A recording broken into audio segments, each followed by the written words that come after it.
Good morning. I just want to follow up on the court proceedings yesterday.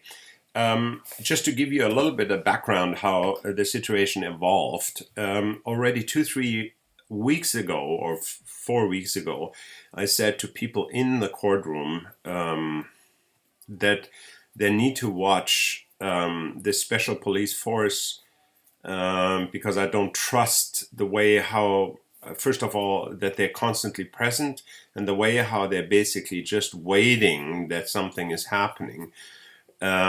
So I said to people, you need to watch that there's no escalation of violence in the courtroom. Well, this is exactly what happened yesterday. There were a situation evolving between the judge and the Crown and us.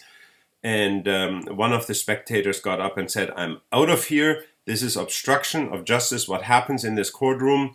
And he started to walk out. Then two cops, these special cops, jumped on him, jerked him around. He ended up in the hospital. He was the rest of the day in the hospital with severe injuries. And some of the cops said, well, that nobody should go out with them, but at least we had one person going and talk to these cops that they should de-escalate the situation. There's no reason for violence. We had yesterday the previous chief of police of West Gray, Rene Berger, on the stand and tried to get a handle on who gives the orders to delete emails.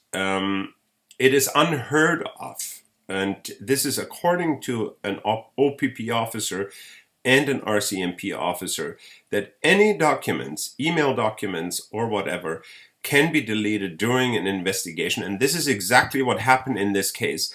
We tried for over a year now to get a hand on emails which have been sent back and forth between different government organizations and Ken McPherson, basically to provide us with these emails and the content of these emails. Through a Freedom of Information request, we found out, as a response from the police department, that all these emails got deleted. The current chief of police said they got an IT guy in and they're not recoverable.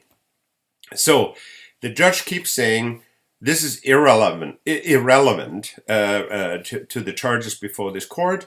I'm insisting the mere fact that we can't get a handle on these documents makes them extremely relevant. The Crown jumps up and down and says, well, they have not been provided because they're not relevant to this case. They are in the officer's notes. There are references in the officer's notes that their emails have been sent back and forth to different agencies. 5 people got arrested. They got accused of being a danger to the public. We have no background information from this investigative officer in regards to what he sent to other police departments or government agencies. So if you're talking obstruction of justice, if you're talking about perjury, this is what is happening right now in Walkerton, in the courtroom. A denial of natural justice. And as it looks right now, even the judge is part and parcel of this whole proceeding, that injustice is served or no justice is served. The next court hearing is July 28th, August 4th, August 24th. Well, it will be interesting to see how this whole thing will proceed. Yes, that is Canada, my friends. Thank you.